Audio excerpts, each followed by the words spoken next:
Well, we're in the final week of a sermon series titled Love Like Jesus. And today we're going to talk about the topic of servant leadership. And the reason we're going to talk about the topic of servant leadership is simply this, that loving like Jesus leads to servant leadership. What I mean by that is that if you choose to take Jesus's model for love and make that how you're going to love in this world, what will happen to you, what you'll become, is a servant leader. And so I'm going to show you how this works. And if you're new here today and you've missed the past 3 weeks, you're in luck. This is kind of a review. And if you've been here for all of these messages up until this point, don't tune out, okay? Because it's through repetition that we change our condition. And so it's good to hear these things again, because the goal here on Sunday mornings when I preach is not just to share an insight or tell you something you didn't know. My hope is that you will find something that is helpful and that you will make it yours and apply it to your life, because that's what this is about, to change our hearts, change our lives so we're more like Jesus. So let me talk about how loving like Jesus leads to servant leadership, and then we'll take a deep dive and touch on a few points about servant leadership itself. So if Jesus was here, he would say, I invite you to be my disciples. And what it means to be my disciples is to love one another, but not just in any sort of way, but to love one another as I have loved you. Because all of us have been exposed to a model for how to love. Some of us received a good model from our parents. Some of us did not. All of us are somewhere on that continuum. And Jesus, if he showed up here, he would say, whatever your model may have been, I invite you to follow my model. And the first thing that you need to understand about learning to love like Jesus loved, Jesus would say it has to do with the love of God. He says at one point in time to his disciples, I love you as the Father loved me. And so he would talk about the love of God. And the love of God is so important in terms of the way that Jesus loved, because that is the source of his love. And he would tell you to set the source of your love on the Father above, because the source of our love determines the course of our love. And typically we set the source of our love on things that are unstable and changing. Two places that we often set the source of our love is our feelings and the behaviors of others. And if you set the source of your love on your feelings or others' behavior, your love will waver, because sometimes you feel well, sometimes you don't. Sometimes people behave well, sometimes they don't. And so if that is the source of your love will go up and down, run hot and cold. It's not a very stable place to find the source of your love. But Jesus would say that God's love is absolutely stable. God's love for you is absolutely certain and sufficient for all circumstances. And you might not be sure about God, and you might have some questions about it, but Jesus would invite you to understand this, that when God looks at you, he sees a 10 out of 10. He knows everything about you. He knows your mistakes and your shortcomings, even the things you wouldn't look at. But he is like the good father, the good parent that looks at their child in a crowd and just says, that's my boy, that's my girl, a 10 out of 10. I absolutely love them. Some of you have shared this experience. I've talked about how I saw my daughter singing with a group of people, a group of kids at a grade school thing, and all the kids were cute. They were all wonderful, but one kid stood above the rest. Any guesses? My kid, right? And it would be your kid too. And that's how I look at my children. And God looks at each and every one of us saying, that's my boy, that's my girl. Doesn't matter what others say about you or what you see in the mirror. Jesus is saying, if you let that love, that unconditional love into your heart, it will change you. And if you want to love like Jesus, you got to set the source of your love on the Father above. You got to start there, because it's stable. It'll carry you through difficult circumstances. Now, if we look at how Jesus loved, what you'll find is that it was really simple. He was just intentional about relationships. And Jesus practiced intentional relationships by just simply investing and inviting. Next screen. So to love like Jesus, you have to invest and invite like Jesus. To be intentional about relationships is really, really simple. You invest enough energy to learn somebody's name. You invite them to learn yours. You invest enough energy to learn something about them, to spend some time with them. You invite them to learn a little bit about you. You invite them out to lunch, maybe to your home, maybe to church. You invest, you invite, you invest, you invite. And if you look at how Jesus loved people, he invested time and he offered multiple invitations. Now, if you're going to do this, you're going to need a skill. And there's a very particular skill that we talked about last week, which is the skill of faith. And so the next step in the process is growing in faithfulness, faith being a skill. Faith is the skill to do what you can do and to trust God to do what only God can do. Because your life can be divided up into two categories: things you can do and things you can't. And many of us, we spend our energy worrying about and trying to control the things we can't control. But faith is a skill of focusing your energy on the things you can control and leaving the rest to God so that you're free, you're not burdened by worry. Instead, you're effective in doing what you can do and trusting God with the rest. It's a skill and you can grow at it. And if you do this, if you begin to be intentional about relationship, if you develop the skill of faith and you're doing what you can do and trusting God with the rest, what will happen to you is you'll start to get some vision. You'll start to see what needs to be done. And that will lead you into the practice or becoming a servant leader. And a servant leadership has to do with two things. We talked about this with the kids. Servant leaders see and do what needs to be done. Now, all of us have some vision of what needs to be done. We can identify problems, and we have some ideas of possibilities. But if you see, some good possibilities but put no action to it, what you are is simply a dreamer. And we know dreamers, they always have great ideas, and it's, fun to hear about those great ideas, especially at first. But you talk to a dreamer enough, they just always have a great idea but no action. The other thing is that some of us, we're just really, really good at seeing problems. We can identify what's wrong. But those of us that see problems and identify what's wrong without any action, we just become critics. And nobody wants to be around a critic for very long. Critics are not very helpful because all they do is pull us down. A servant leader is somebody that can see and then does what needs to be done. And it's something that you can develop. And if you learn to love like Jesus, inevitably what you will become is a servant leader. So I want to take us to the Gospel of Matthew. If you're brand new to the Bible, here's what you need to know. The Bible is divided up into two major sections, the Old Testament and the New Testament. The Old Testament tells the story of ancient Israel and the Old Covenant. The New Testament, which was written within about a 40 to 50 year period in the first century, is the story of Jesus and the early church. And the New Testament begins with the Gospel of Matthew, one of four accounts of the life of Jesus. And Matthew is 28 chapters long. We're starting in chapter 14, so right dead center in the middle of the Gospel of Matthew. And we find these two stories about Jesus feeding large crowds of people, one in chapter 14, one in chapter 15. And these two stories, it's interesting, they show the disciples growing in their ability to be servant leaders. The first story, Jesus will be the epitome of the servant leader. The disciples, unfortunately, are the opposite of that. They're the ones that don't get it. Typically, we disciples don't quite get it. But there's good news because we can catch on, and the disciples catch on by chapter 15. So here's how it begins. When Jesus heard about John, he withdrew in a boat to a deserted place by himself. Now, this is John the Baptist, who was Jesus' cousin, who baptized Jesus, who was a very important figure in the life of Jesus.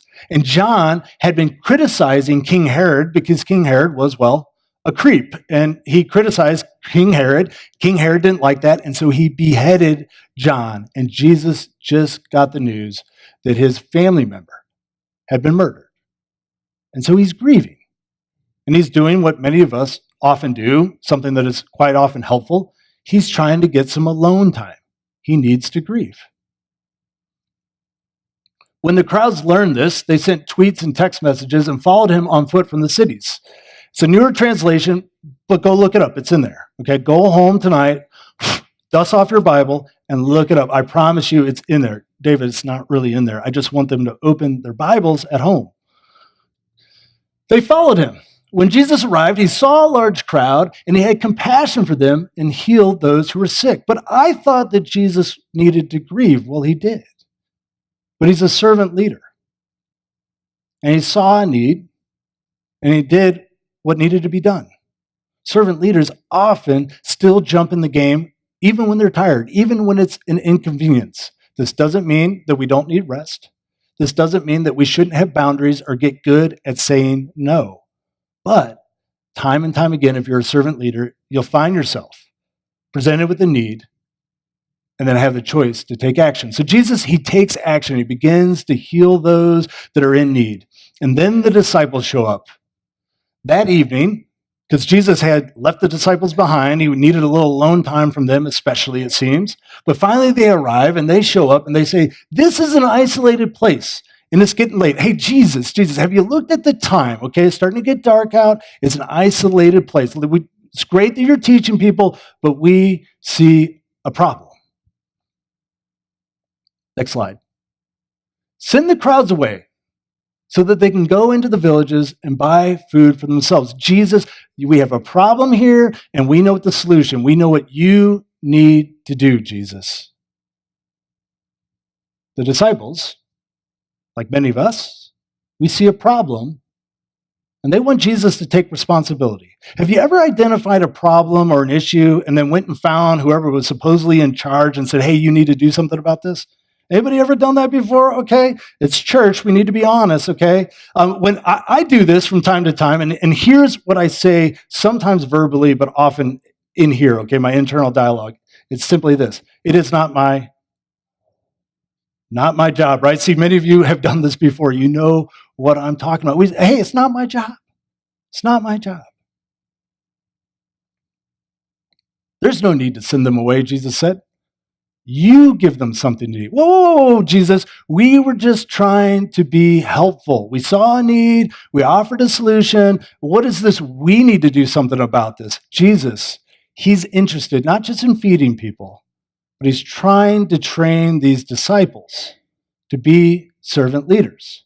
Servant leaders see and do what needs to be done. They replied, we have nothing except 5 loaves of bread and 2 fishes. See, I think they murmured that part, okay? Right? I mean, that's typically us. It's like, I have nothing. I mean, I have a little bit of time, a little bit. Look at what Jesus says. This is so important. Bring them here to me. But we only have 5 loaves and 2 fishes. Yeah. Bring them here to me. I only have a little bit of time to volunteer. Yeah, bring that to me. I only have a little bit of education. Yeah, well, bring that to me. I only have a little bit of money. I only have a little bit of expertise. I only have a little bit of courage. Yeah, just bring that to me. Jesus ends up taking the bread, breaks it up, blesses it, and then he hands it back to the disciples. And now they're sitting here with like even smaller portions of bread and fish, and there's this huge crowd, and there's no way they can meet that need. And so what do? They actually practice faith. They just do what they can do. They're like, here. The disciples gave the bread and the fish to the crowds. They did the little thing they could do. It was their dinner, by the way, okay? They're in an isolated place too. It's like all the food they had. So they divide up their dinner and they share it with this crowd. Obviously, they can't feed all the people, but Jesus, he gives them the bread and the fish and says, do something about it. And they do the one thing they know how to do, which is just turn to the person next to them and share it. And we're told everyone ate until they were full. And they filled 12 baskets with leftovers. Now, was it a miraculous basket that just kept replenishing by itself? Maybe. Or perhaps the courage of the disciples to risk their dinner that night and go to bed hungry, perhaps that encouraged the generosity and sharing of those in the crowd. We don't know. The disciples grew a little bit that day. They grew in faith and they began to understand a little bit more about servant leadership. Point is, so we should never underestimate what can happen when you bring what you have. Servant leaders don't overestimate, but they don't underestimate what can happen if they just simply bring what they have and do what they can do and trust God with the rest. It's amazing what can happen when a group of people with limited resources, limited time, limited skill, just simply do what they can do and bring what they have. So we're going to go into the 15th chapter now. This is maybe a few days later, maybe a few weeks later. Some things have gone down, but Jesus sees an opportunity to teach the disciples and help them make it a little bit farther along the path of becoming servant leaders. And so this time, Jesus identifies the need. Here's what he says.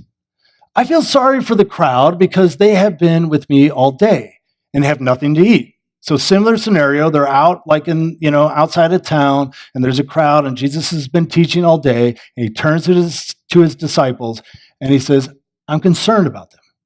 He goes on, I don't want to send them away hungry for fear they won't have enough strength to travel.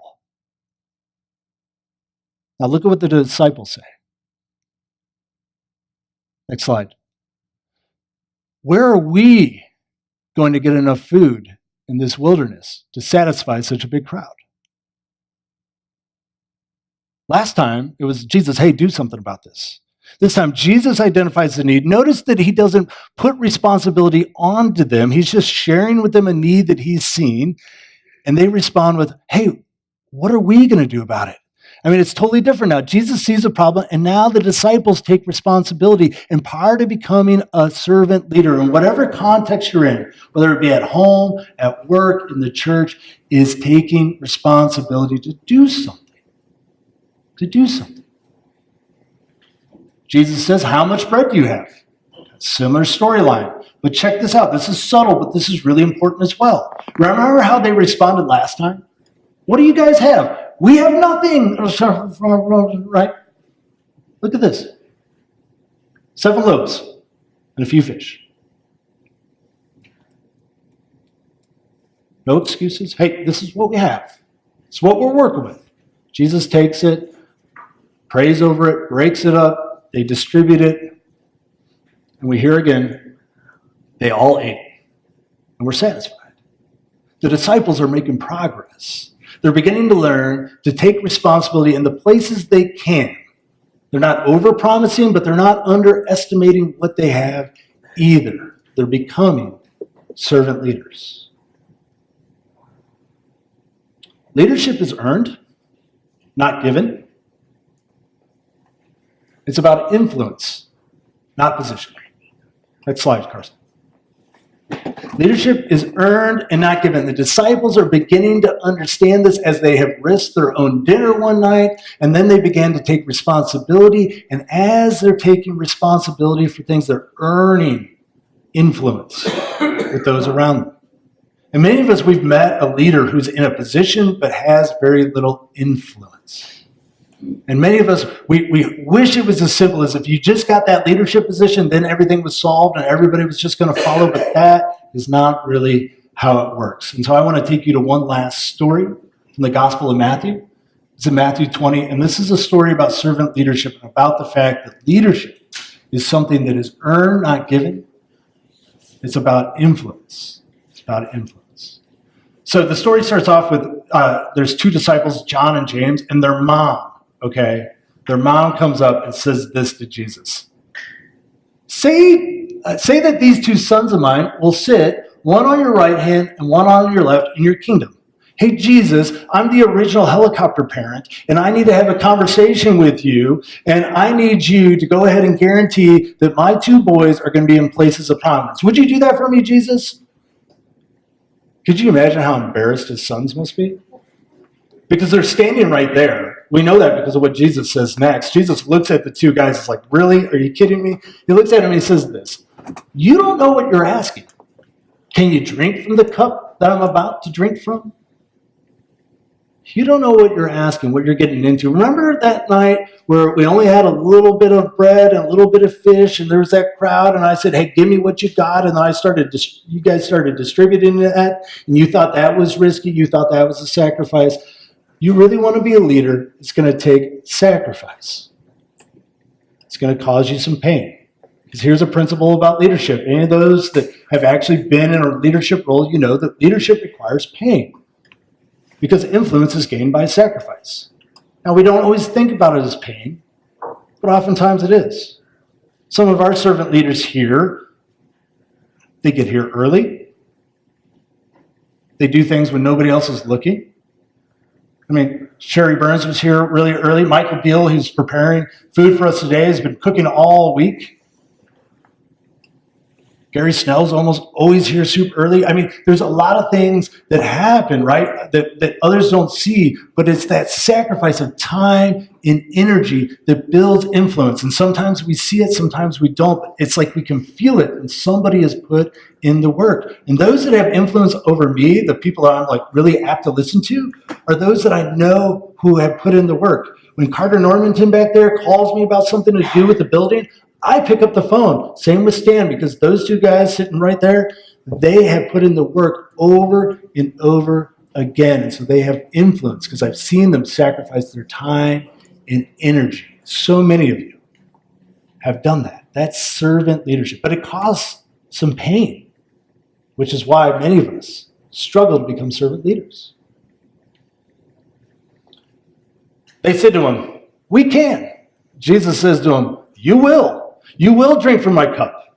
Because Jesus has been building a group of disciples who are going to be the servant leaders that form the church. You will do this, but to sit at my right and left hand isn't mine to give, because leadership is gained through sacrifice. It's earned. Jesus puts it this way. Next screen. It belongs to those from whom my Father prepared it. There's a dynamic at play here. I can't just hand it out. Now, the other disciples are around. What do you think they're thinking? They just witnessed all this go down. Matthew tells us, now when the other 10 disciples heard about this, they became angry with the two brothers, which is how many of us become if somebody just tries to step unrightfully into a place of leadership or influence when they haven't really earned it. And the disciples are mad. And Jesus sees a teaching opportunity, and he says this. You know that those who rule the Gentiles show off their authority over them, and their high-ranking officials order them around. Anybody ever been around a leader like this? But that's not the way it will be with you. Whoever wants to be great among you will be your servant. What Jesus is beginning to describe are two different models for leadership. You have the self-serving leader who sits at the top and everybody below them exists to serve them. And then you have the servant leadership model where the leader is at the bottom and their role is to empower those above them, to give authority away, to help those find their ministry. Our church, the way we are set up with our bylaws, we're in a transitional set of bylaws, has put a bunch of authority into my role. And I'm doing it well if I'm giving authority away. Because I believe, and I think many of us believe, our board believes, and those that voted in, that each and every one of us has a call to be a servant leader. And that what you need to know is that, do I have the authority and responsibility and accountability? Have I been empowered to do it? But God has equipped every single one of us for a ministry of significance, either in the church or somewhere outside the church. And servant leaders, they exist to serve those above them, to give authority away, to help people find their place. Jesus finishes off, put it this way. Another distinction. Self-serving leaders prioritize their personal preferences over others, whereas servant leaders prioritize others over their personal preferences. Those at the top, it's all about what they prefer.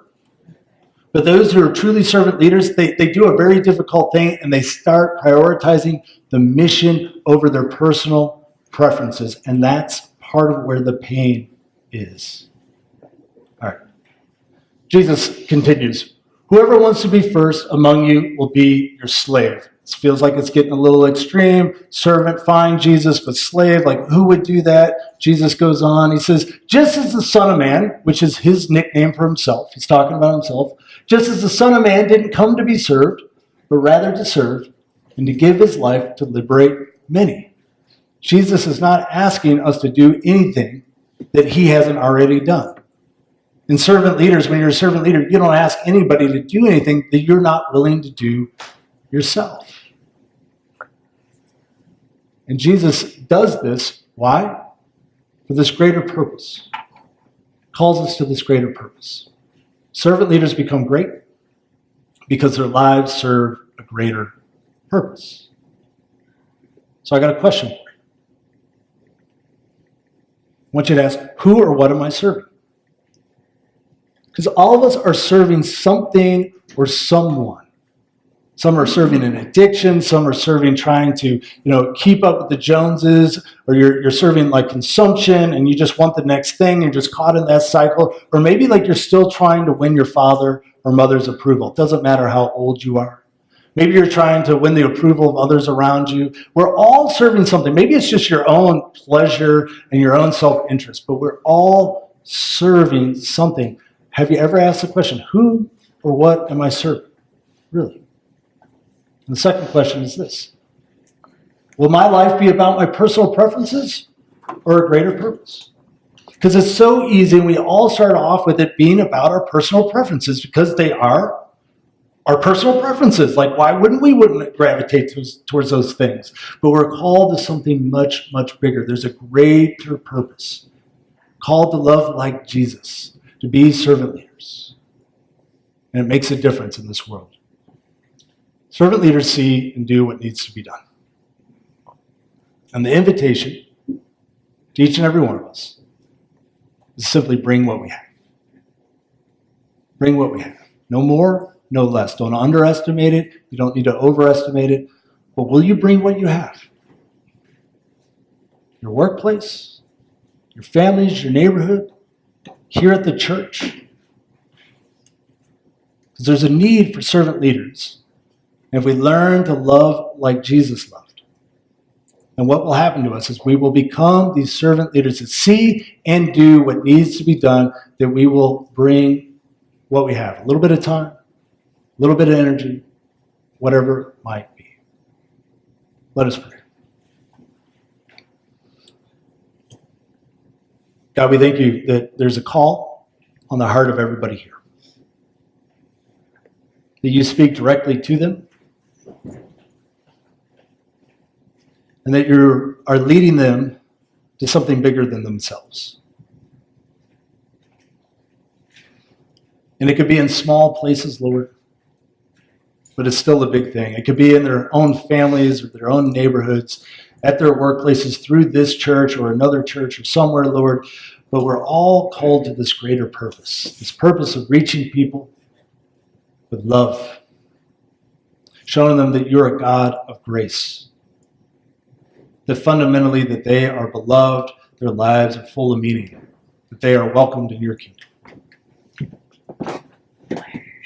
So God, I pray for each person here, that they would learn to love like your son, Jesus, that they would set the source of their love on your love, Lord, which is all sufficient, that they would learn to be intentional about relationships, that they develop the skill of faith, and that they would lean in and claim the title of servant leader, somebody that sees things but also does things. And let them know, Lord, that if they would just bring what they have, that you're all sufficient for the rest. In Christ's name we pray. Amen.